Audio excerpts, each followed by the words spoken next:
All right, well, you kick it off. Yeah, man. Marshall Hamilton here, co-host of Calling the Podcast, and episode 86. We got a special guest, but before I introduce her, I'll let Austin introduce himself.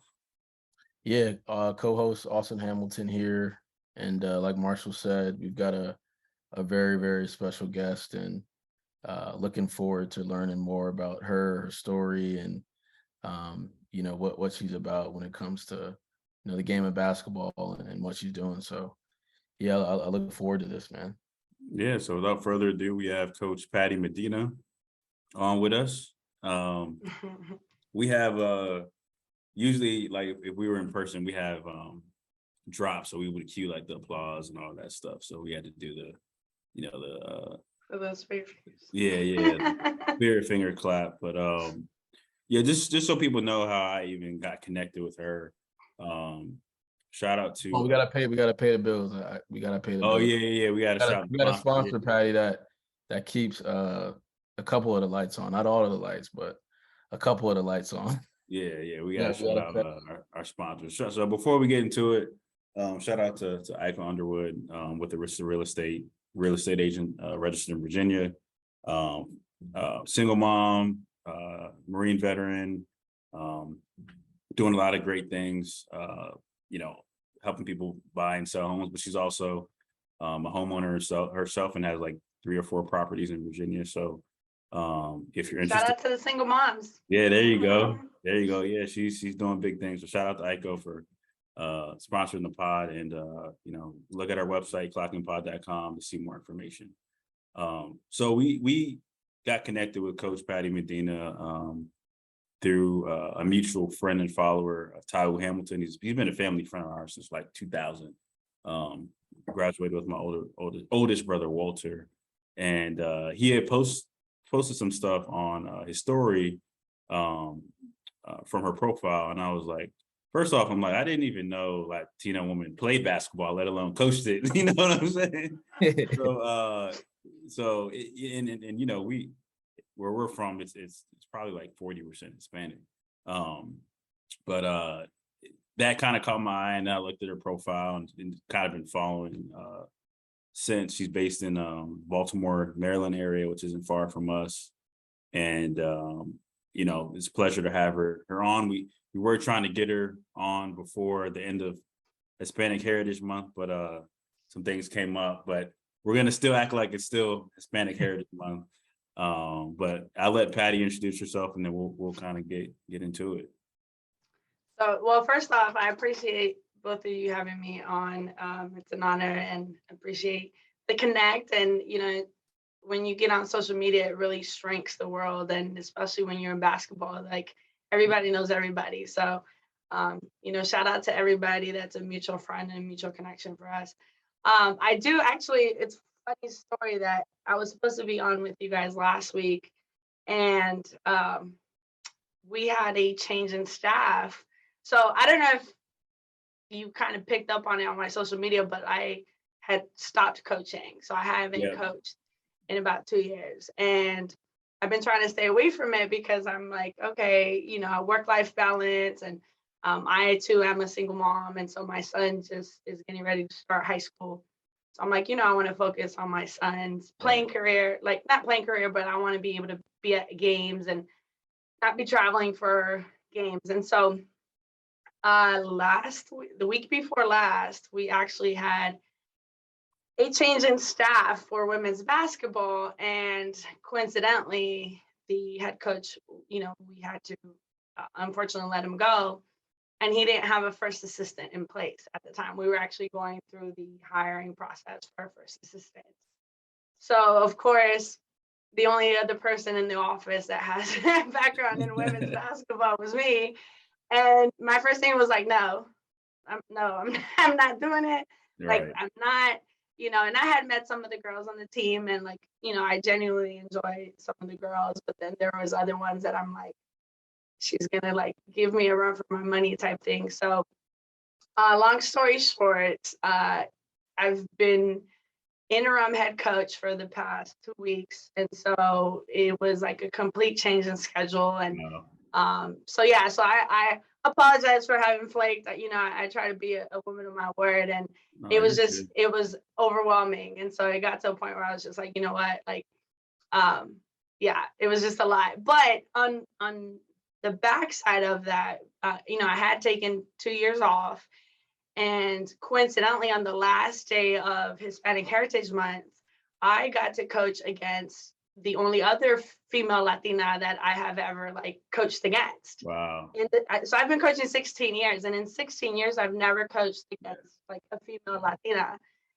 It's either been, you know, Black, Asian, or white, you know, Caucasian, female, or male. And so I was like, I was so hyped. I was just like total fangirl, like, hey, coach, like another Latina. And she's also an athletic director. So she might be someone that you know, y'all might want to interview at some point. Yeah, for sure. Marbelli, she's at Union County in Jersey. So she's the athletic director and also women's basketball coach. And so I got to coach against her for my re-debut of, you know, having taken 2 years of hiatus. And so it was a scrimmage and, you know, showcase, but it was fun. And to me, it meant a lot for like people to see two Latina women on the sidelines, you know, coaching women's basketball. And so I think she was like, this girl's crazy. Like, she's making this a big deal, you know, but for me, it was a big deal because Yeah. I had never seen, especially growing up, like I played soccer, you know, and then because Right. I didn't see, you know, I'm Mexican. I think she's Puerto Rican, but you know, I didn't see Mexicans playing basketball. Like, it's now becoming a big sport. We're, you know, hoping to get an NBA team in Mexico and things like that. But it was never like a predominant sport. I Right. didn't know what basketball courts were. I didn't know what the rules were.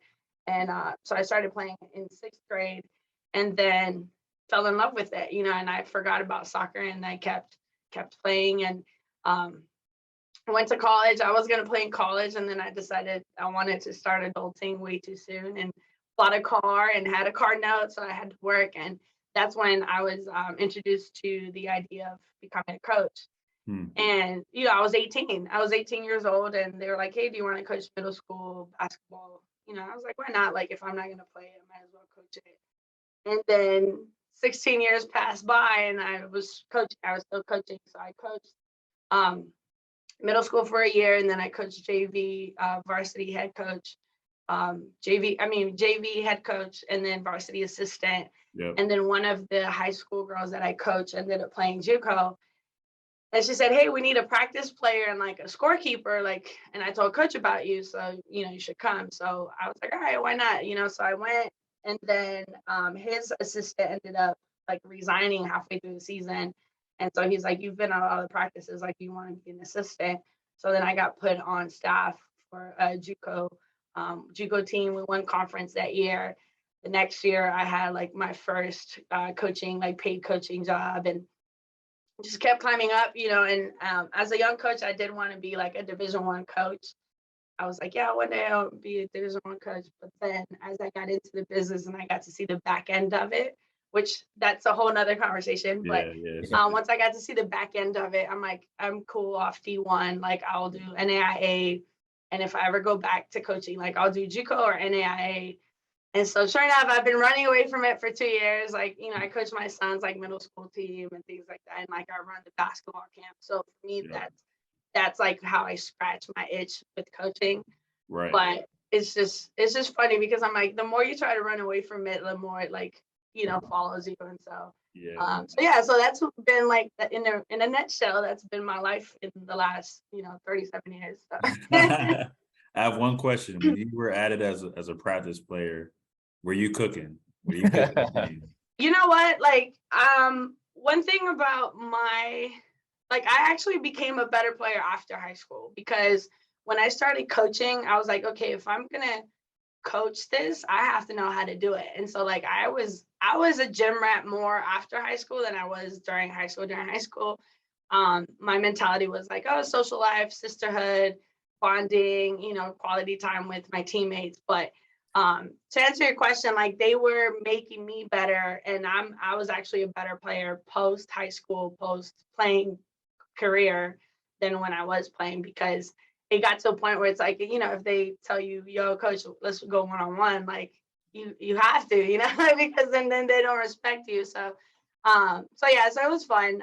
But athletes nowadays it's crazy. So I got a few dubs. I got a few Okay. dubs. Well, that's a nugget, because a lot of people, they get in positions of power and they feel like they don't have to earn their subordinates credibility, right? So I respect the fact that you realize, like, in order for me to feel credible and to have them respect me, I need to be able to do what they do and even better, so that I can show them by example, not just tell them, hey, you need to be here, you need to do that. I'm going to be able to, actually prove it and show them myself.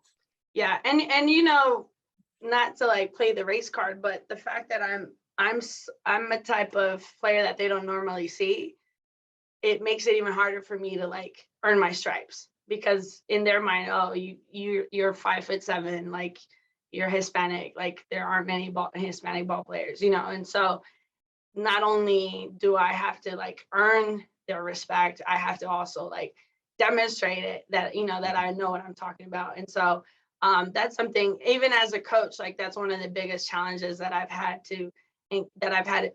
encountered is making my knowledge, credible, because I don't look the part, or I'm not super athletic looking, like, I'm a regular person. And so to them, it's like, oh, well, do you know what you're talking about? And so that's something that even in any career, even as an athletic director, I walk into rooms and they look at me like, oh, you're not your typical, Caucasian male athletic director. And it's like, Yeah. oh, what do you bring to the table? And then you have to like really not just earn your stripes at the table, but also maintain your stance there. Like you have to continuously show them why you deserve to be in those rooms, at those tables, on that sideline, and Yeah. on that court. So it's yeah, it No, comes with the territory.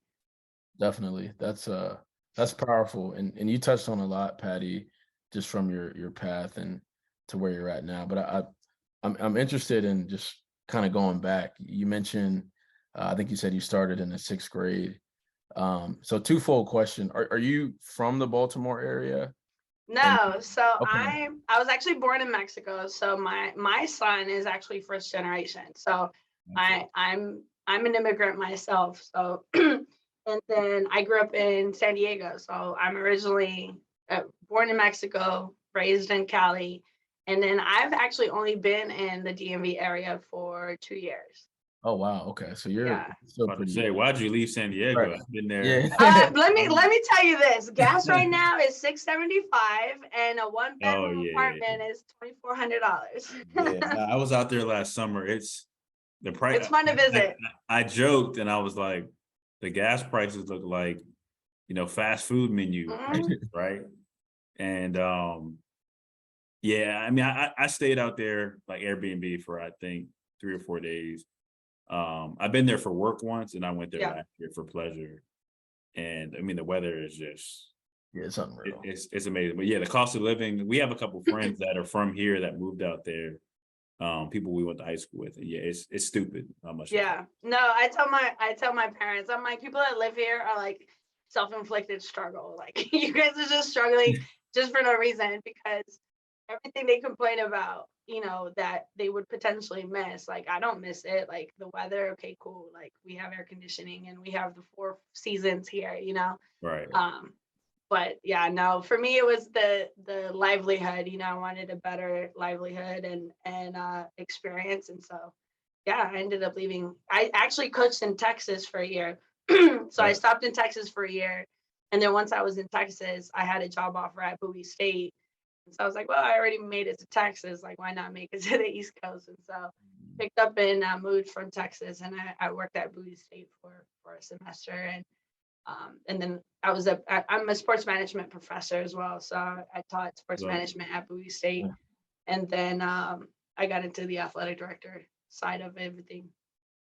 Yeah, I mean, you've got a lot of different turns. It seems like, but going back to the basketball stuff, if you can recall, like what got you into basketball? Because like you said, right, like soccer was kind of what it was growing up, and then I guess all of a sudden basketball came about. Like, do you remember what kind of made you gravitate towards the game? Was it a player?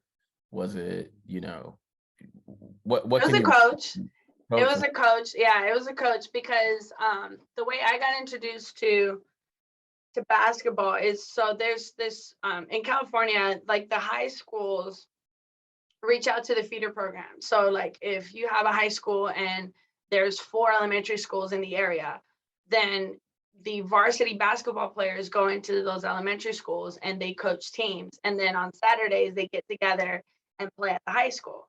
So Right. like I was at Sunny Slope Elementary School, and Montgomery High School was like our feeder program. And so we had the point guard, and the point guard and the shooting guard from the team were my coaches. But This is then the we girls got to, team. what's that? Girls team. Yeah, so the girls' high school team, the varsity team, had to go into the elementary schools and coach teams. And each player, 2 players were assigned a different elementary school. So then we would practice outside at the elementary schools, and then on Saturdays we would have like an all elementary school tournament, right? That's So I dope. started playing. Yeah, it was fun, and it built that feeder program, into the high school. And I remember seeing this coach, because mind you, like the girls that were coaching me were in high school. So they were like 15, 14 years old. And so they were the cool coaches, the fun coaches, like, they're just fun, right? But then I remember their head coach would like walk around the gym, and she had like this little headset at the time. This was before even like Bluetooth was like a Bluetooth thing. She would have this like little headset, and she'd walk around, and it was just something about her demeanor. I was like, yo, she's a bad bee, like she's pretty dope. So coach, her name's Lori Morris. She ended up coaching at Louisiana and at the Army.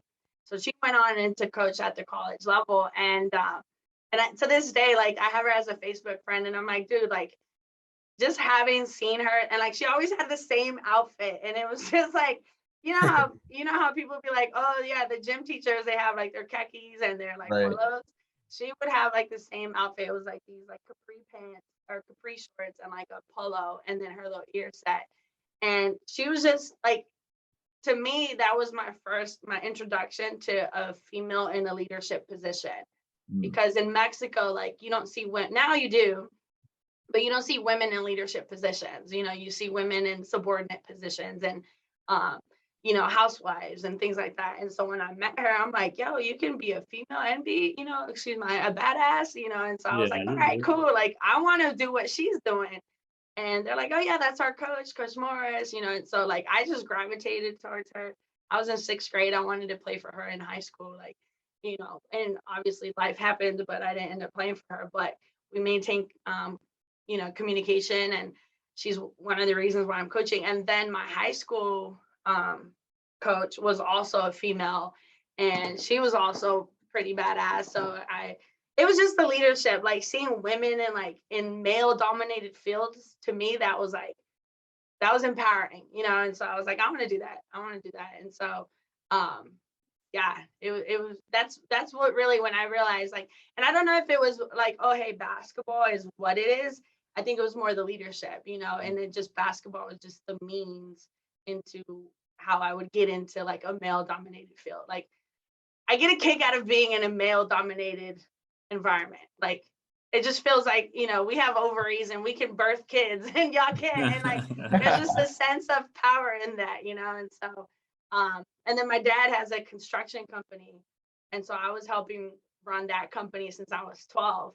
So I'm walking into like a construction site, and I'm not only am I 12 years old, but I'm also female, but I'm like carrying a 50-pound cement bag just as much as they are, and so yeah, I get a kick out of it. It's probably weird, but like I get a kick out of being like in a male dominated room, male dominated field. And not because it's like, oh hey, I'm a female, look at me.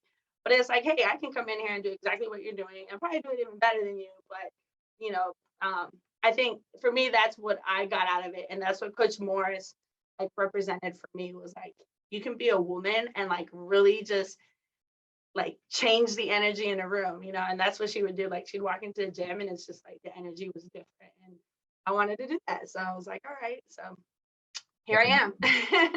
That's amazing. I think people don't, they kind of underestimate, um, at least from what I've seen in our area more recently, they underestimate like how impactful a high school coach Mhm. can be, right? Like our alma mater, Herndon High School, has been a basketball powerhouse for years, but over the last, I'd say, what, like 8 years, 7 years, 7, 8 years. Yeah. 7, 8 years, it's just dwindled.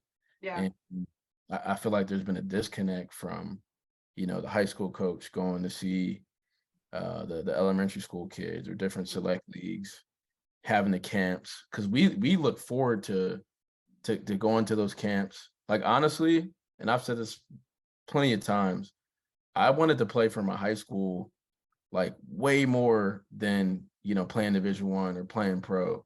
Like Mhm. high school was like the NBA for me, and Yeah. that's what I wanted. So it's cool to hear that that high school coach had such an impact on you, and you Yeah. know you And probably and on the yeah, and on the girls' side, I agree with you. Like they can be high school coaches can be so impactful, but also so detrimental. So it's yeah like they can make or break a ball player, like. Yep. And I've seen like 6'1" girls walk around campus. I'm like, oh, why aren't you playing basketball? Oh, I had a coach that made me hate it or made me feel like I wasn't good enough. And it's like you they are going through such a developmental stage that if a coach isn't secure in who they are as a coach and they're just like learning as they go in a sense, it can be detrimental to that person's like playing career, because it's like, oh well, the coach didn't really know what he was talking about or she was talking about, and then now you feel like you're not good enough, but really you just weren't being taught well. And so Right. um the issue we see here in Baltimore and in Maryland, especially here in Harford County, is that like girls varsity teams and not just basketball, like lacrosse, volleyball, like they have like 6, 7 girls come out. And I remember when we were in high school, we had to go like 4 cuts because Mhm. 42 girls would show up. Then you had to cut them to 32, and then you had to cut them to 24. You Yep. had to keep making cuts. So we had to try out for like a whole week to try to get to 12 players. But now it's like they can't, and granted, social media plays a big part of it because everybody wants to be TikTok stars and social media influencers, right? So especially on the female side. But if you like, imagine if coaches that were at the college level or at a higher level went back to high schools and like led camps or led clinics, and then Yeah. those high school coaches went into the elementary schools and led camps and led clinics, especially the female coaches. Like, so then now these young ladies, you never know, there's another Patty out there that's like, oh wow, look at, I want to be Yep. like her because she owns the room or whatever. So that for me, I feel like it's a lost part of going into the grassroots basketball. And the AAU circuit plays a big part in it as well. I'm Yep. saying like we can literally go into like 10 Yeah. different Yeah. conversations because you have the social media conversation, then you have the AAU watered down circuit. Because when we were in high school, you had like 4 powerhouse AAUs, and that's Exactly. all. And that Yep. was it. Like you didn't have, daddy getting mad and making his own AAU team for his father. It was like you either made either one of those 4 AAU teams or you weren't on an AAU team. And so there's just so many things that are impacting, especially the female, the female sports. But it's awesome to see the focus that like the WNBA has been getting, and the National Women's Soccer League, things like that, all that attention that they're starting to get. And so girls are now, and then you have the pretty ball players, because when I was growing up, you had to look like a dude to get the respect Yeah. Yeah. as It a was a ball little bit player. Now different. you can be in lashes and yeah nails, like all that. they be stunting now. You said what? So they be stunting now. Man, listen, edges, like I can't even keep mine down. But it changes the dynamic because growing up, if I wanted to be feminine, I couldn't own my femininity until I wasn't playing basketball. And now you can Yeah. be a female and also a ball player. And so I mean, look at Love and Basketball. She's like, I don't like dressing like a girl. I'm a ball Right. player. And it's like that's so toxic. Like You when had you to think be you about had to it, be a tomboy really back in yeah, the day. Like and yeah, really the best women hoopers played with dudes all the time. yeah. But you're right. You don't have to look like one. Yeah, you don't have to look like one. And it's funny you mentioned the WNBA. We as I mentioned, we train kids, right? And one of the things that we really emphasize is playing the right way. We don't do a lot of gimmicky stuff. There's trainers out there doing 96 cone crossovers, stuff that you'll never do in a game. So anyways, I was in Phoenix for work. I do sales, my 9 to 5. And it was right around the corner from the Phoenix Sun/Mercury Stadium. And I'm the type, I'll watch any basketball on TV. Like if it's on, I watch it. Same. And it was like one of the last regular season games against the Minnesota Lynx. And I'm watching them warm up and I'm like, yo, they're not missing shots. Like no one is missing shots. The ball movement, the way the game is played. And I already knew, I've watched it on TV, but like in person, it's different. So I'll tell, players I train, because most of them are boys right now. If you want to learn the right way to play, like don't watch the NBA, watch the WNBA. Because although they can still do a lot of the flashy stuff, if you watch the way they move the ball, team offense, team defense, it's a more pure version of the game. And obviously college basketball, I would say both men and women's. I was curious, you had mentioned a lot around the difference now between playing in high school today and other just youth sports in general versus back in the day when we came up. We had a conversation with a former coach of ours who's thinking about kind of doing some partnership stuff with us about just like the love of the game and how I feel like it's not the same, right? Like basketball with social media it's the cool thing to do, right? If you look at like who the trendsetters fashion wise is NBA players and soccer players. Which shoes are most popular? Basketball, right? Social media again, like has made basketball very popular. Do you feel like there's a lack of the love of the game today versus like kind of when we were coming up, or do you feel like it's just different? I think there is, because I actually had a conversation not too long ago with someone how back in the day you couldn't just be talented, like you had to outwork people, right? You had to like literally outwork people and have talent. Now it's like, okay, if you have a little talent but you outwork the next person, which is not very hard to do these days, to outwork somebody because they're all either playing video games or they're on social media or they're nowadays it's like it's so much easier, I guess, to like outshine someone just by more work ethic and more love for the game, and back in the day everybody had work ethic, everybody had a love for the game. Now it's like, and everybody was talented. So now it's like, oh, well, if I'm talented but I have the love for the game, I'm already a step ahead of everybody else because a lot of these kids don't really love the game. I had a girl yesterday come into my office and she was like, oh, I think I want to take a break, this and that. And I was like, yeah, take a break. I said, and if you don't miss it in 3 days, I said, come turn your stuff in. I said, because anybody that really loves it, you can't go 3 days without playing basketball. Like you can't go 4 or 5 days without, you know what I mean? Like, and so I told her, I said, one way to gauge whether you genuinely love what you're doing is by missing being at practice, by missing being around your teammates, by missing getting better.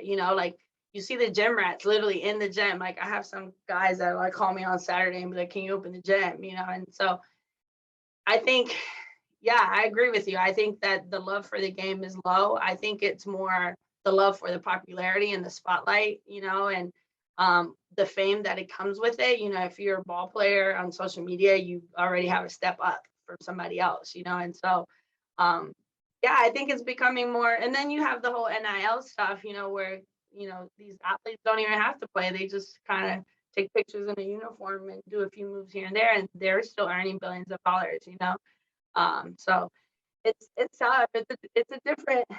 This is why I didn't want to coach anymore because Same. it's hard because you get frustrated. You get like Yeah. I get so frustrated because I'm like, how are you okay with being half-assed? Like, how are you okay with that? Like, I don't half-ass anything that I do. Like, it's just not in me to do that. Like if my heart's not in it, I'm not gonna do it. Like, if I'm not genuinely interested in what I'm being asked to do, then I'm gonna be honest and say I don't want to do this. And with them, it's like, oh, let me just go through the motions.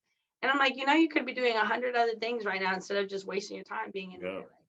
there. And I think that's just people get so complacent, like they're just okay with going through the motions and oh, I'm on a basketball team, but you don't go hard at practice. So yeah, it's frustrating, but yeah, the love of the game. And that's one thing I learned that was difficult lesson for me to learn as a coach is that you can't teach that. You Nope. can't teach that.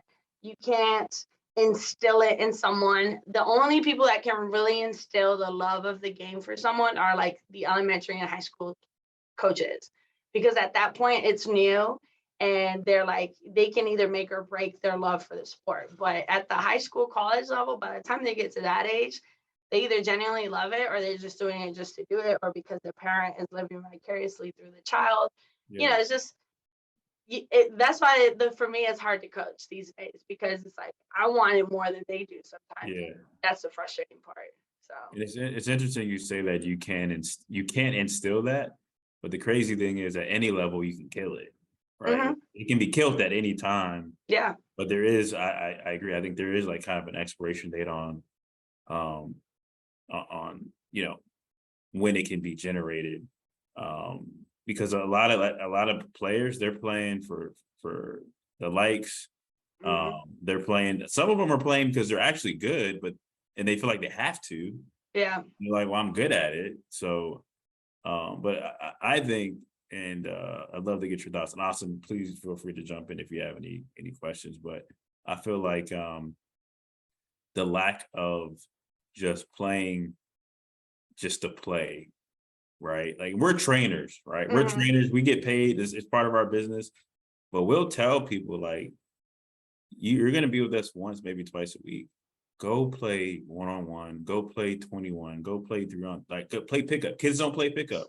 And I feel like it's hard to, like, you don't see kids, if you drive a basketball course, I don't know how it is in Baltimore, but growing up, like we'd see people of all ages and we would just go there and hoop.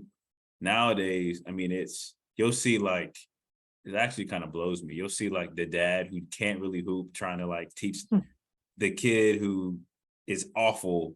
Right. They're taking up the court, and it's like, yeah, but yeah. Marshall, put it this way. Our gym is available from 1 to 3 every day. And I text all my players and I told all the men's basketball team from 1 to 3, it is open and the shooting gun is available for you. In the 6 months that I've been here, ask me how many people actually go into the gym from that time. And some of them will come in here and sit in my office for 45 minutes just chopping it up. And I'm like, you can spend this time in the gym. Like it's there's nobody in there. Like, and I know when, like you just mentioned it, like it was hard for us to find a gym. It was hard for us to get on someone's shooting gun. Like it was hard. And I'm like, y'all have the resources and the opportunity that we didn't have, and you're not capitalizing it, And so, but again, it has a lot to do with the work ethic, and the drive, and they just don't have it. And it's something that I don't know, is that as parents, like we don't instill it enough, or if it's something that like is learned. I don't know. Like with my son, I'm like, I try to lead by example, So like if he sees me working hard, he'd be like, okay, I have no excuse because my mom's doing, this is that. But because that's how I learned my work ethic, watching my dad. But even then, it's like I have to push him and be like, hey, go get on the gun or go shoot, And it's like, oh, I just want to play video games. I don't know. I did have a question, kind of in relation to the love of the game and really from your coaching days, Patty, because this is something that I feel like I've seen even when I was playing at Elon and post. But is there a way that you can how would you assess a player that you're recruiting, and how would you determine if they like really love the game? Because I know, like, for example, right, when I was getting recruited, I remember it was actually my coach at Elon. This is before I committed. And he was calling to check in, and he's like, "Hey, like, what are you doing?" And I'm like, "Yeah, I'm watching the NEC conference tournament." And he was like dumbfounded. He's like, why would you be watching that? Like, Yeah. nobody cares about that. But I was watching it. Like, to me, that shows like, all right, this kid like really like loves the game. Did you ever like experience that when you were recruiting? Or just is there any just factors, right, to know like, all right, this kid loves the game. Like, I want him to be a part of the program, or I want her to be a part of the program. Yeah, there's definitely indications like that we can like that you can identify, right? Body language, and they're easy stuff too. It's like body language Mhm. and energy and morale, like, um, is the intangibles, because anyone that genuinely loves the game, whether they are a starter and playing 40 minutes or whether they're on the bench and being a supportive teammate, like they're just gonna be happy to be there. And I've recruited an eighth, ninth player off the bench just because their energy on the bench. I was like, oh yeah, they're gonna be a role player on my program. Like I need their energy on my bench. Like, listen, baby girl, you're not gonna play any minutes, but I need this That's a bar. energy on Yeah, the that's a bench, bar. So but they loved it and they wanted to be a part of it. They wanted to be a part of a team entity. They just loved it. And I think there's indications in that sense, and then the ones that are on the court, yeah, they just want to watch it. Like, you'd be surprised. I asked the girl, that one of my players, the other day, I was like, hey, that girl looks like Olivia from Notre Dame. Like, she looks like, the ball player Olivia on the team. I forgot her last name right now. I'm drawing a blank because she had the little poof. I don't know if you guys Yeah, follow women's college ball, but Notre Dame. I'm an Ivy fan. Yeah, So she's Coach great. Ivy, she's like, she's a single mom. She's just badass. So anyway, so she, I follow her at Notre Dame and when she was with the Grizzlies and, all that. And I was like, oh yeah, she looks like, one of the players on Notre Dame. And they're like, Notre Dame? I'm like, y'all don't watch college ball? Like, it's no, it's crazy how these kids don't watch basketball. no. Like And it's like, and for us, they- as soon as it's over on TV, we're like already scratching, like, when's the next game coming back on? Like, I think I was watching on Facebook because they had the overseas. So now you can, like, all these, like, I don't know if y'all follow, but on Facebook, if you follow like the FIBA and you follow the LBPN or whatever, yeah, all the ligas in Mexico and yeah. all that, they Facebook live stream all their games. So I was like, and this is me not coaching. This is like me on a, like, I'm not watching film, not like I'm not coaching.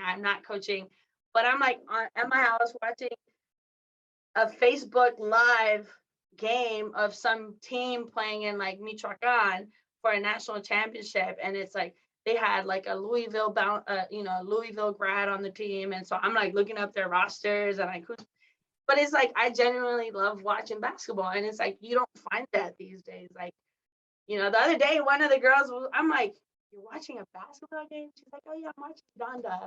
This guy's cute on the team." And I was just like, "Oh my God, that's the only reason y'all watch basketball." But yeah, it sucks. And it sucks because it's so easy to like stand out. It's so easy to stand out just by genuinely like loving the game. But the thing that's mind blowing for me is like that's how you learn. Yeah. Like the answers to the test are like literally right there. Like Yeah. Kimba made that shot against Pitt, the step back. Hmm. It was literally right after school. And I saw that and I literally went to the gym for an hour and a half and worked on that exact move, right? Like that's how you learn the game. You watch it and then you try to emulate Yep. what you got. Like Kobe is Kobe because he watched Jordan Yeah. and literally tried to do whatever. He might have been a little sick about it, but he tried to do whatever Jordan did and Yeah. it freaking worked out for him. So like, I mean, I encourage players to listen to what Coach Patty said and like because from a recruiting standpoint, like you said, those intangibles, man, they matter. I Mhm. can remember a coach not offering a kid because he saw him not open the door for an elderly person. And he saw that, he was like, nah, I'm not, I don't want this kid in my program. Yeah, because you're thinking character. Do Yeah. I want this person on my team? Do they reflect the character that I want exemplified on my team? And ultimately, like, that's what it comes down to. Like, they have to be able to have, that character that the coach wants, in the culture that the coach wants on the team. So yeah, it's tough. But honestly, like, it basketball is like the greatest analogy of life, right? Because if you watch film, if you watch all that, it's the same thing on any other career, right? If you're a salesman and you want to be a better salesman, what do? You watch film. You watch film on other salesmen. You listen to pitches from other salesmen. You watch videos or do tutorials. Same Right. with me. Like, if I want to be a better athletic director, then I watch interviews of other athletic directors. Or if I want to be a better leader, then I listen to podcasts about leadership. And if you want to do better finances, then you listen to finance. It's in any field. And I think that's the part that's scary, is that if they don't have it for basketball, Mm. like, do you have it for anything at all? Like, is there anything in your life that, like, and that for me is the scary part, because I tell the players at some point, and Austin, like, at some point the ball stops bouncing. You have to figure out, like, what's going to happen after that. You know what I mean? And a lot of these student athletes, they have no identity outside of basketball. Yep.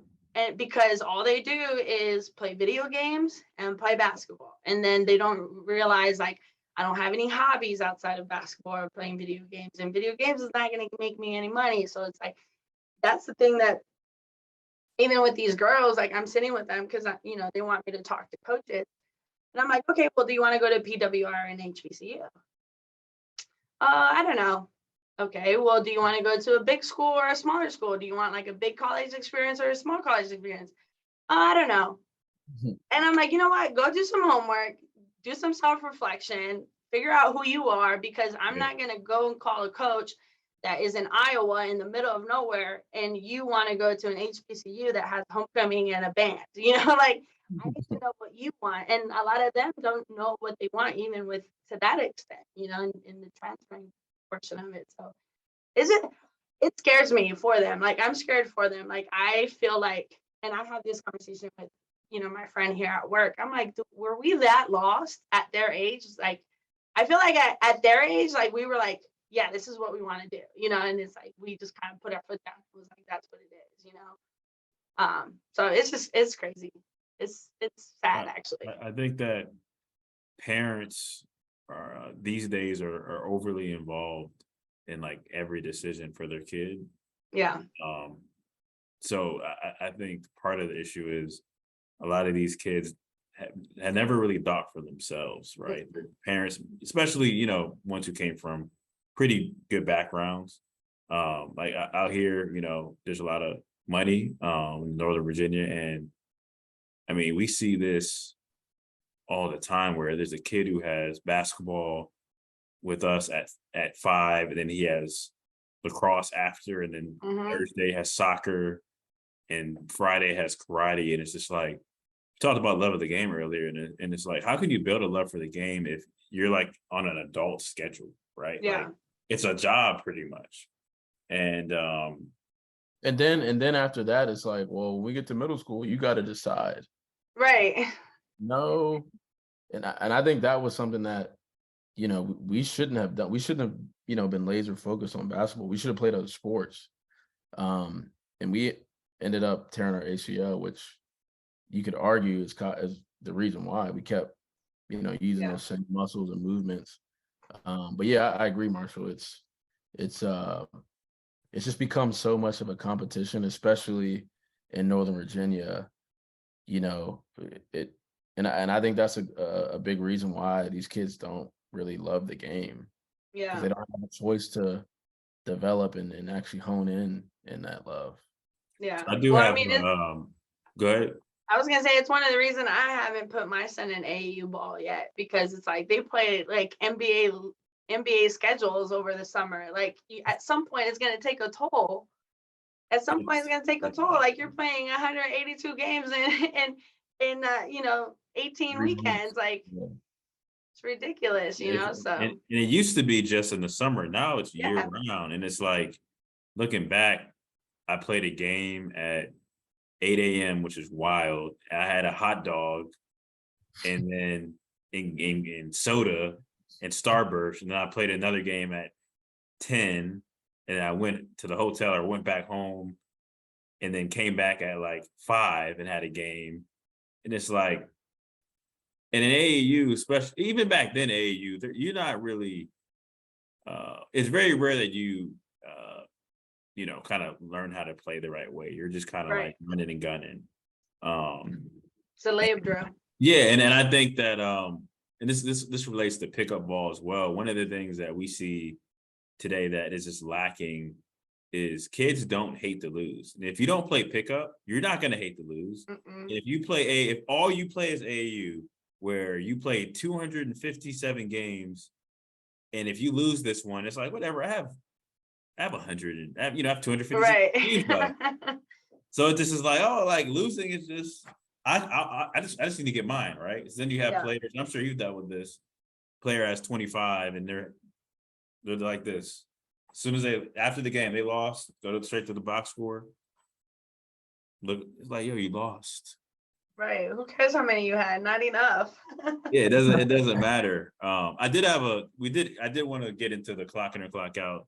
Like I said, we're organic. We're supposed to do that in the beginning. Definitely matters. No, listen, I'm a talker if you haven't noticed already. So I love conversations, especially when it comes to basketball and mental health and leadership and women and all that. Yeah. No, it's like I said, we're not gonna, be rigid. But I want to hear your perspective on it. I didn't even think about this until I asked you to be on. I'm like, actually, this might be a good topic for like Sports Center or First Take or something. But anyways, clock in or clock out is the segment we do every episode. So it's agree or disagree, right? Yeah. Do you clock in, agree, clock out, disagree? So in the NBA, you can leave, or in NCAA, I should say, for men's basketball, you can leave after your first year. For women's college basketball, should they have the same draft eligibility as men's college basketball? Do you clock in or clock out that they should have the same draft eligibility? Clock in, but I think men should have the same requirement as the women, not vice versa. Okay. And so women I think that men should be required to play at least 2 years, going back to at least 2 years, so that they at least finish with their AA, their associate's degree. Because in 2 years you can get your associate's degree. So at least if your basketball doesn't work out, you have your associate's degree to fall back on. Obviously with the NIL stuff, that's all changing because you don't need an associate. You're already making, you're Mikey Williams, you're making $8 million a year. Like you don't need an associate. You don't even need to go to college at that point, So clock in, as in they both should have the same requirements, but 4 years is too much. 1 year is not enough. So let me ask you this. Should it be either they go directly to like the G League or like the pro? Like they have an option, either you go straight to the pros or you do 2 years, or should it just be 2 years? It should be 2 years. It should be 2 years because, again, I think they need to emphasize the development of the player off the court, going to college for 2 years and having like money management skills and knowing what to do with the money that you'll make when you go to college, or when you go play pro ball. And obviously you have the Ball brothers that are like changing everything. And so it's like, there's so many enticing options, but I think that it needs to be, obviously the NCAA makes a lot of money by them staying 4 years, which they'll promote that. But at the end, obviously the NBA will benefit from getting a younger player straight out of high school and having, longevity. But if we really want to see what's beneficial for the student athlete and the athlete themselves, I think 2 years and having them get their associate's degree, will be very beneficial to them on and off the court. because then they'll have, they'll be older. Like, how can you be 18 years old? Granted, like LeBron was a whole another phenom, but 18 years old making these money decisions, like, it's just crazy. It's crazy to put that pressure on an 18-year-old. But now, now they're making money as 15-year-olds in high school. Yeah, So no, it's a different day and age, and I can respect that. I think 1 year doesn't make any sense. no, and not even for a coach to like build a program. Like, Yeah, doesn't make. I wouldn't recruit somebody that I know is only, like, I don't care how popular they are. Like, that's just, it's not gonna, it's gonna be you're starting from scratch every year. Like, I give kudos to like the Kentuckys and the Dukes and all that they genuinely have a new team every year. Yeah. And every year they're successful. Like, that coach, their coaches are great because you can do that. But it just makes no sense. Yeah, and we're Duke fans, but I even see the kind of the opposite effect, because let's say a player is supposed to be a one and done, and they may not be there.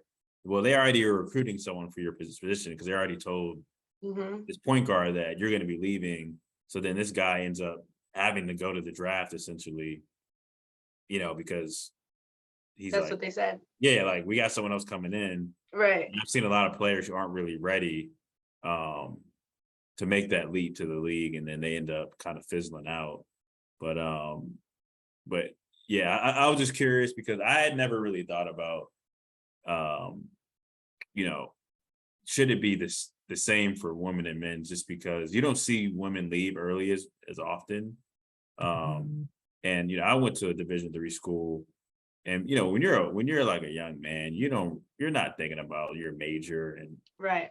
Like, our women's team was really good consistently.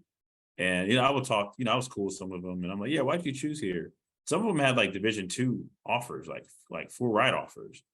But Division II schools a lot of times aren't the best academic schools. Right. So they were like, yeah, I wanted they didn't have my major. I wanted to major in. Yeah, priorities are different.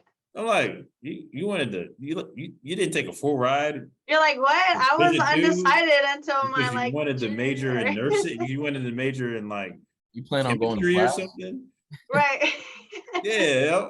What? It was wild. I'm like, yeah, y'all are different. But you also have to think about the opportunities that there are for women, like to play pro ball and to play like, you have NBA mascots making more money than freaking Dennis Rossi. There's no way that's true. Yeah, I gotta see. Yeah. I gotta see the. Well, I work with the Wizards, and I know Wiz, like, I know they pay him in 100,000. No way. Yeah, it's like 100? At least yeah, because I remember seeing the post. This was like 3-4 years ago. I saw the job description. It started at like 82. But their scouts don't even make that. Right. I have a friend that's a player development coach for an NBA team, and he doesn't make 6 digits. No, yeah. I need to see the job requirements. Right. We need the financial statements for the mascot. That's right. Nice. I did, and I know we're close to wrapping up, but Patty, I know, as a Latina, and there's not many of you in the game. I was curious, I feel like you kind of have a responsibility, right? Like, and you probably didn't want this, but I feel like you can really make an impact in that community. So was curious if you're doing anything currently to kind of grow the game in your community, and what that may look like in the future. Yeah, so I'm actually the only female board member for the Latino Coaches Association. Wow. So I get to go and reach out to coaches. So like reach out to Pineda over at Louisville, and so I reach out to her, and like, so being in that position and being in that role, I've been able to connect with some awesome Latina women there's actually more of us than I even thought, like, and granted, there's not a lot of Mexicans, but there are a lot of Latinas. So, Puerto Ricans, Colombians, Dominicans, Panamanians, like, there's so many in the college ranks as well as the high school ranks. And then if you go to overseas, then you have even more.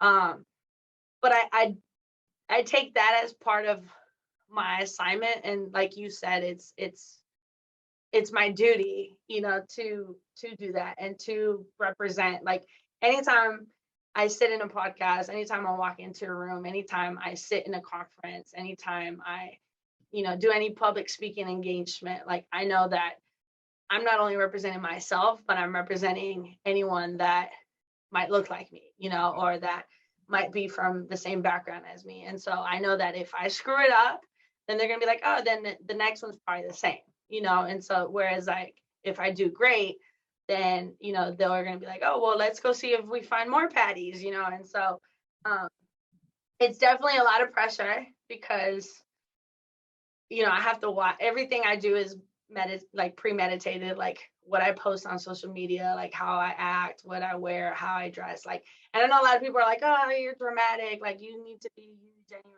And I'm like, no, y'all don't understand like the responsibility. Like I can't be, in my clubbing attire on my social media, like flaunting this, and that, because then, oh, now I'm being sexualized as that Latina and that curvaceous Latina. And, oh, you only got to that position because of how you dress or because you're voluptuous or whatever. Like I never want someone to say, I got to that position because of how I look. I want people to say, you got to that because of your work ethic, because of your connections, because of your networking, because of, your energy, your aura, whatever, right? All those things. And yeah, like I had a conversation with my AD and we were talking about Sid Carter, right? Sydney Carter, how she like broke the internet because she wore like the leather pants, the pink leather pants, right? And granted, she looks great, looks beautiful, right? And I made a comment. I was like, I could never dress like that. Like, and not that it looked bad or that like I was like throwing shade. It was just like people already assume that I'm in the position I'm in because I don't look like a ball player. So they're gonna be like, oh, she, went and kissed this butt. And so she made it up to this position, So it's like I have to make sure that anytime I walk into a room, like I look the part, I act the part, I talk the part, I like, because it's the pressures of, everyone that comes after me. And so yeah, it's a lot. And it's probably me overthinking it because a lot of people are like, no, you're tripping. Like nobody really thinks that. But I'm like, I'm sure there are, it's just people don't verbalize it, like, oh, it's because she dresses the way she dresses, that's why she's, an AD now, or because she looks good and the pretty privilege or the, the light skin privilege or the whatever privilege, and it's like, no, like I earned my stripes, like I earned where I'm at, and so I try to carry myself in that way, and I think a lot of people say, oh, you think too much what people think. And I'm like, it's not necessarily what people think. It's more so of the brand that I want to represent, Yeah, no, look, we get it. I mean, we're two, Black men in corporate America, right? Like we work in office jobs, like sales, and software technology, for our 9 to 5s. And we've talked about it a ton of times, like, we're in pretty good shape. So we're not gonna wear like tight polos to work, right? Because it's not gonna be the same response as if Bobby, Joe, Jackson, Ken, Dylan Crane or something, right? Did that. So and I'm gonna keep it a buck. Like I could sniff people who are just like using their looks to get like I wouldn't have had you on if I felt like that was it, right? Like I could tell like you were like a hoop head. That's why I was like, yeah, like we, I feel like it'd be a good conversation because I can tell you're genuinely about, moving the game forward. Like you have a genuine love for it. And thank you. I'm glad that's the impression you got from my social media. Yeah, no, for real. We don't like, we're very picky about who we invite to the podcast. As you should be. We one, like you said, we come from a faith background. Doesn't mean we're perfect, like not by any means, but we want to make sure that like we're presenting our podcast, in an authentic, but like in a way that is not gonna be disappointing to God, obviously. Right. It's glorifying him in the process. Yeah. So if someone's coming on and I know they're going to be cussing every 5 sentences, or we genuinely don't rock with them, like we don't just invite people because hey, they can make us blow up or whatever. I did have, well, first off, shout out to Juan Toscano Anderson for the Lakers. I think he's the first. Yes. He's the first Mexican to play for the Lakers. Mexican American. So mom is Mexican, since the 1960s. Yeah, it's been a minute. Yeah. And he's obviously getting a ring right now. You about to get another one with the Warriors. Right. I don't know about that. I'm a Lakers fan, and that's not happening. No. It's not happening. I did have one more thing I wanted to ask you about as we wrap up. So you have a foundation, the Hooper Mentality Foundation. So can you talk a little bit about that and what the mission is, why you started it, and what you're looking to kind of use it to impact people with? Yeah, so I started it in 2020, and then the reason I started it was because in my 16 years of coaching, I had 4 players commit suicide, and so in different time frames, like different levels, different age groups, and it got to after the 4th one, I had a conversation with her mom, and I was just like, hey, like, what could I have done better? Like, how could I have been more supportive? As a coach, like how could I have been an outlet? And she was like, honestly, like, we can't change what happened. We can definitely change the narrative for others, And so after she committed suicide, she overdosed. After she committed suicide, I reached out to like every player that I had ever coached. And I was like, hey, even if we don't talk for, 3-4 years, like, I'm here. If you need a reference, job reference, whatever, like, I'm here. And, but it felt like it wasn't enough, and I was just like, we have to do more. And so I ended up going to this Nike coaching clinic. They started it. I don't think they've ran it since, but it's called Women in the Game. And it was in LA. And so I went to it with one of my former players who at the time had just finished playing Division I basketball. And she was going through depression because, as we mentioned earlier, she hadn't honed any other skills. And so she didn't know, after not playing basketball, she didn't know like what to do. And so I was like, hey, go with me to this conference, and then maybe it'll help you, figure out what you want to do. And so the conference was about women in sports and in different positions. So there was like coaches, there was people that worked behind the scenes for the Lakers, for the Clippers. You had all kinds of women in sports in different roles. And so one of the presentations was Coach Corey Close, who's at UCLA. She was talking about how, the mental health aspect, and how they have mental health therapists and counselors per team. So at UCLA, every single team has their own counselor, mental health counselor, or therapist, or mental skills trainer. And I was just like sitting there. And so we go to lunch after the conference, and I was like, JP, like, we need that, but at a younger age. Like, we need what UCLA has at the college level. Like, we need to implement that, like, at the younger age, like middle school, like when they were dealing with bullying and body image issues and things like that, And so we're having like Thai food, and I'm thinking, and I was just like, what should we name it? What should we name it? And I was like, yeah, you're gonna be on the board with me. It'll be a nonprofit. And then like literally in that moment, we're like, Hooper Mentality, like, oh yeah, Hooper Mentality. And then so I get on like GoDaddy, I buy the domain, literally like within 20 minutes. And then I just kind of sit on the idea for like 3 months, don't do anything. And then as you remember, we were running basketball clinics, and during the clinics we would do Bible studies. So I'm also faith-based, and granted, I do say a couple cuss words here and there, but look, we're not those Christians. We're not. Yes. I also Listen. tell you, look, we hoop together. We still play in these men's leagues. They call me Russell Westbrook. You already No, know. that's why with Emmanuel quickly, because he's, he's a faith-based, he's a brother in Christ, and we would they had asked him to mic him up, and he's like, we can't. He was like, no, he was like, my mama would be mad at me. Yeah, no, it's different.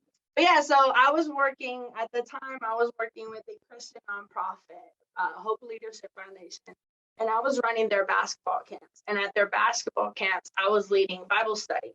And so we would have the basketball camps, but then within the basketball camps, we would have Bible study. So we would break out into groups, and we would have local pastors come in and lead the Bible studies.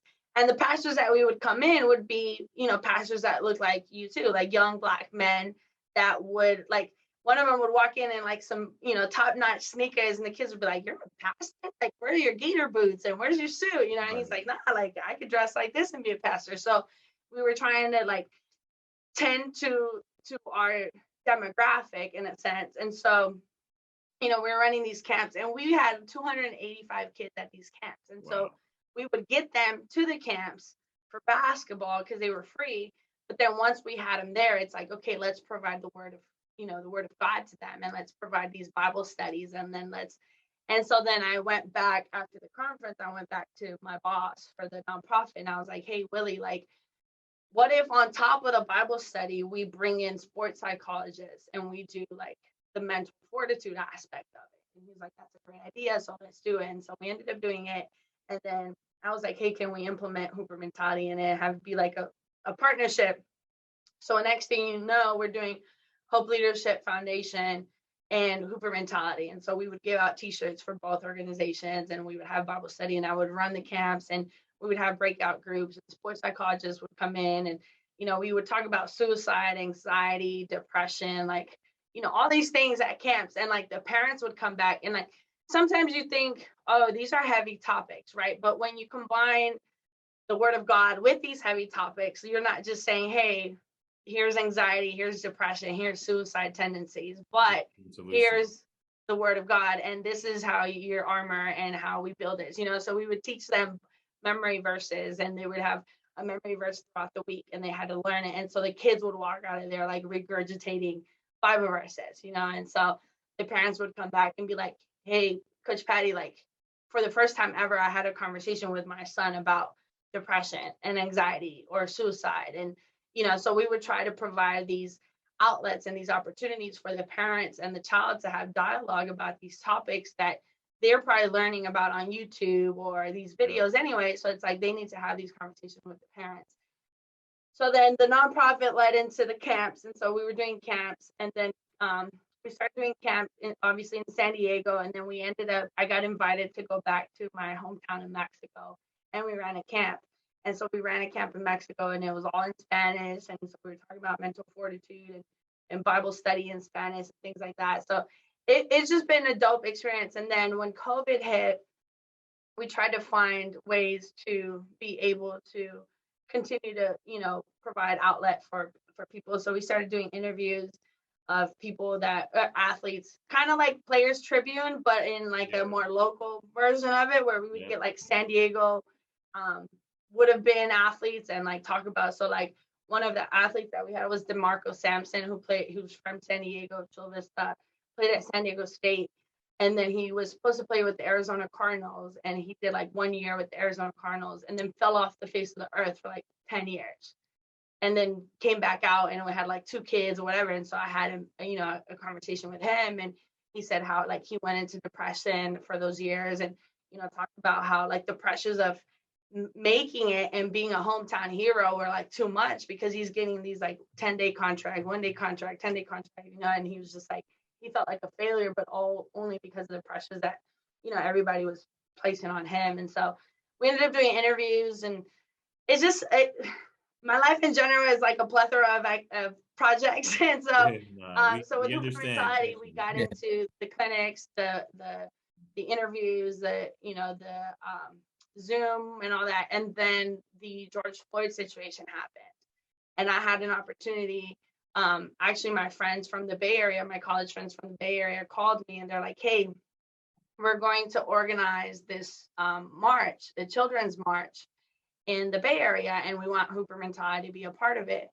And so we called it Speak Up and Dribble. So it was a spin-off off of what, you know, the reporter said about LeBron James. Yeah, shut up and dribble. So we did Speak Up and Dribble. And what we did is we invited this was in San Francisco, we invited all the AU teams to show up because the kids wanted an outlet. The kids wanted to speak out against, you know, racial injustices. They wanted to speak out against, you know, what happened to George Floyd. They wanted to speak out on all these things, but it's like, as a 13, 14-year-old, how do you verbalize that? Or how do you like transfer that energy out? And so we're like, hey, we're going to create this march. It's going to be called Speak Up and Dribble, and we're going to dribble through the streets of San Francisco. All the AU teams are going to get together one day, be friends for a day, and we're all going to dribble through the streets of San Francisco. So we ended up organizing. Hooper Mentality sponsored the t-shirts, so we gave t-shirts, and this was one of the only protests that like gave out t-shirts. So we gave out t-shirts, so we were all in like, we had a logo, like Speak Up and Dribble logo and everything. And yeah, we ended up marching like 3 miles. It was on Sports Center, ESPN, like it was all over the news. And so I get a phone call literally the next day, and they're like, hey, can you come run that in New York? So then I fly to New York the following weekend, and we do a Speak Up and Dribble. And with Dykeman, we did Dribble for Justice. So we did Dykeman, and then the post BK, we did Speak Up and Dribble with the post BK. So we did that, and then we got another phone call saying the following week, can we go to Eugene, Oregon? So we did it in Eugene, Oregon. Oh. And then we did it in LA, and then we finished in San Diego. And so we did like this Speak Up and Dribble protest all over the United States. And then we just gave student athletes and young adults like an outlet to be able to say, hey, I'm representing my culture, I'm representing the athletes, I'm representing the George Floyds, you know, all this stuff. So that was another aspect of it. And then I ended up moving out here, and so then I started implementing the basketball camps here. So yeah, so I mean, there's a lot to it.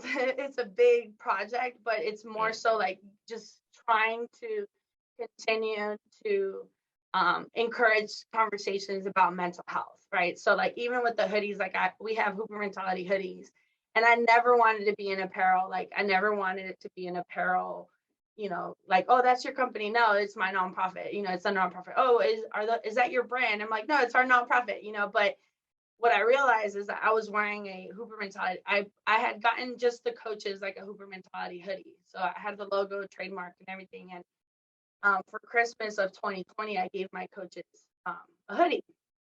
So I ended up going to New York, and I was on the subway in New York, and this guy was like, yo, like, I like your hoodie. I'm like, thanks. And he was like, what is Hooper Mentality? So I'm like, oh, well, it's a nonprofit that focuses on, you know, bringing awareness to mental health for student athletes. So that's like our mission, right? Right. Nonprofit bringing awareness to mental health. And he was like, I used to play ball. I was like, oh, that's dope. I was like, where'd you play? And he was like, so we start talking. He's like, yeah. He was like, and I'm currently on antidepressants, and I've tried to commit suicide 3 times. So I'm having like this crazy conversation with a random stranger on the subway, and all because of the hoodie, right? So I get off the train, and I call my one of the board members on the nonprofit, and I was like, yo, we have to sell these jerseys. Like we have to give them out, sell them, whatever. Like, so then we come back, I ordered like 1,500 t-shirts, and we started giving them out, and we were just like, hey, give one to a friend. We gave out like 1,500 t-shirts, and then we decided to do a hoodie sale. And we were saying like, hey, you know, because a lot of times people don't want to talk about their mental health if they don't have a reason. Like, you're not just going to show up one day and it's like, oh, I'm going to make a post on Instagram, and in the caption, I'm going to talk about my mental health struggles, right? So how we promote it is we say, hey, when you wear the hoodie and you post the photo of the hoodie, in your caption, share your testimony, right? Share your testimony. So we were getting tagged, and like the captions, we were crying, like reading people's captions about like their testimonies and their struggle with mental health. And so like them wearing the hoodie was an opportunity for them to share their testimony on social media, like openly, right? And so then that's how we ended up. So when we did the first sale of the hoodies, we sold $12,000 in hoodies in 2 days. Wow. Yeah. And the best part was that was opportunities for people to, you know, share their testimony about their struggles with mental health and how they got out of it. And a lot of them were faith-based, a lot of them were faith-based. So now the project that I'm currently working on with the nonprofit is that I am donating, or the nonprofit is donating 20 shirts to basketball teams. So every basketball season you do like a breast cancer awareness game night, or you do like a Alzheimer's awareness game night. So I've reached out to some Division I friends that coach at Division I and JUCO and all that, and I was like, hey, if I give y'all 20 Hooper Mentality like shirts in the green, in the in the mental health green, can you pledge to have a mental health awareness game night? And so we have Goucher College is going to do it this year. We're going to do it. Goucher is doing a men's and women's doubleheader. We're doing a men's and women's doubleheader. Essex is doing a men's and women's doubleheader. Loyola Chicago is doing a men's and women's doubleheader. So you might be seeing it on TV. Them wearing like these green Hooper Mentality shirts, and so we're donating them. And then we want the athletes to like share their experience, with their own struggles with mental health. So that's the project right now. And so we're just trying to get teams. This time around, it'll be like we're donating the shirts, but then what we want in the long term is that they add it to their budget, to their school budget, to continue to purchase the shirts and then continue to pledge to promote it, just like they do like breast cancer awareness game or Coaches for Cancer, week or whatever. So yeah, we want to make it a mental health awareness game night and have everybody wearing green pregame shirts like they do the hot pink ones for breast cancer. So that's the project right now. So yeah. So I got 3 things to wrap up. It's like diarrhea of the mouth. I would cue a round of applause if we were in studio, but man, that was powerful. I was just like glued to my screen, like. Yeah, for real. Thank you. I was gonna say I got 3 quick things. You said Goucher College. I lost to Goucher my senior year, so I kind of cringe. Did you? Yeah, I didn't. That was a tough game. Yeah, we should have beat them, but anyways, they just went D1. Really? Yeah, they just went D1. So the AD used to be the women's basketball coach, and I met her at a conference, and they just went D1. And so when we met at the conference, we started talking about mental health, and so she wanted me to come in and do some like mental health skills training with the coaches, because I develop curriculums for mental health awareness, and so she wanted me to come in and like teach the coaches the curriculum. But yeah, they just went D1, so it's actually this is gonna be their first season as a D1 team. Yeah, that's right around the corner from you, because my school is in the middle of nowhere, Virginia. We went up to Baltimore, played them. The second thing was, for those listening, and we'll probably post that last. Well, we're gonna post multiple snippets, but we got to post that last part for sure. When your heart is pure and you're not focused on like notoriety, money, you're going to be blessed with that, with opportunities, and that stuff will come anyway, right? So the thing that we're really passionate about is impact, not just how can we make money, which leads me to the last thing. It's funny timing. We right now, like, the basketball training business is a business. It's a for-profit, it's an LLC. And I don't want to share everything on this call about what we're looking to do, but we're looking to start a nonprofit soon, so that we can have more opportunities to serve our community out here, but eventually other communities. So I definitely want to tap in with you and get my resources are your resources. So because network is your network. Yeah. I mean, we just like basic logistical stuff, like, how to get it started, Listen, legal Zoom.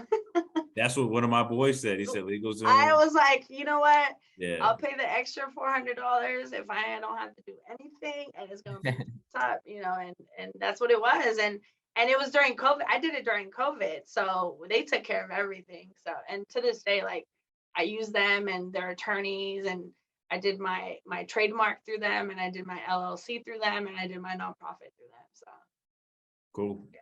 Good stuff. Well, look, we could talk all day. But I do want to tell you, we do play Nova Community College, Northern Okay. Virginia. So you guys are gonna have to make an appearance if Yeah, you're no, I was coaching gonna by then. I was gonna say we got a link in person. It's not that far. Shit, I'm gonna be in Baltimore this Sunday. My dad's a Browns fan. Okay. And, yeah, we're well, I will see. I got him tickets to see the Browns Ravens game. I may or may not go. I don't know yet. Oh, let me get that ticket if you don't go. We got a game. Well, we got a men's league. Our fall league starts. We play in this lifetime league. I'm low management, man. Yeah. They have a league every season. We won 3 championships in a row. So Adult league. yeah. It's Okay. actually good competition. No, it's cool. But we start the last season of the year on Sunday. So Okay. you You guys gotta come out here this summer. I got to coach in the Brunson League this year. Oh, word. Yeah, Austin Yeah. played in the Brunson a few years back, and that's Yeah. another league that's really good. Yeah, I want to play in it. Yeah, it looks like. Let me know. I just found out I'm the first female assistant coach at the Brunson League, and so Emmanuel quickly has a team on there, and yeah, they have me recruiting players. So Yeah, he's from Delaware, right? I know a couple Delaware. no, people. he's from here. He's from Harford County. Oh, okay. I didn't know that. I didn't Yeah, know. his mom is actually an alumni here. Oh, wow, that's crazy. Yeah, his mom and his auntie, and then he went to school. They live in Havre de Grace, which is like 10 minutes from here, and he went to the high school that's like 5 minutes from here. That's why it all fell into play of like him hosting his camp here, because when the last time the arena was packed, like the last time the packed house, the arena, was when Emmanuel quickly played in his high school championship game here. Got it. So he was like, yeah, we got to run the camp there. So we're looking to run it next year for 2 weeks instead of 1. This year we did 1. So Word. Last thing for real for me. We got to link you with my oldest brother, Walt. He's the head varsity girls coach at Virginia Academy. It's a private school out here. Okay. He's been coaching girls basketball since the mid 2000s. And he's a talker. Like he loves the game. Like he's the reason why we started hooping. So I think that he may be open to partnering with you guys on the mental health week type of thing. Yeah. But in general, like he's a big time networker. You guys, I guarantee you know a lot of the same people. He knows everybody. Yeah, I'm sure. When you coach, like everybody knows everybody. Yeah. So that's why I don't date coaches. Fact. But yeah, we gotta link you with him, and then let us know about. Well, I'll look at the schedule, see when y'all play Nova, and then they're actually our home opener, but then we also play them at the end of the season. Okay. I did tell my boss that I would stay in as interim until December. But we'll see. They're rubbing off on me. They want me to stay on for the whole season. And you're gonna start winning games, and then it's gonna be hard to turn back. Yeah, it's gonna be hard. That's why I was like, I'm giving myself until December, and then I know December is gonna turn into March, and then I'm like, okay, then I'm done, officially done. Well, look, we really appreciate your time. I know you had a long day, and you're in your office, so I know you got responsibility. You have something to take care of and stuff like that. So we appreciate you taking the time.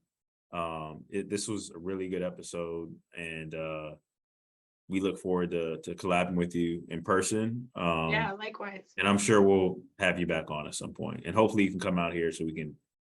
Like the in-person vibe is definitely a lot better. We had fun. We got the drops, and we got the whole the hand and all that. So, that's all I got. Austin, you got anything? Nah, man, you covered it all. Again, appreciate you, Patty. And I'll try to get in shape for the Brunson.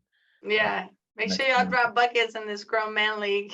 Oh yeah, we gotta get this. We gotta get this sweet. We gotta get this sweet. We're like the Warriors of this league. Like, not even being funny. Like we. Is it because y'all that good, or just it's that bad? She got there. Nah, you'll see. But nah, we're like, it's funny. Our team, the average height in our team is like 6'1". but we shoot a lot of threes. We know how to play. We move the ball. We play the right way. I'll just say this: people come to see us lose. That's where we're at right now. Oh, that's good energy there. Yeah. People are coming to see us lose. So, but yeah, we'll let you go. Episode 86, everybody. Thanks for tapping in with us. As always, clock in, let's get it, and appreciate y'all. Peace. Appreciate you.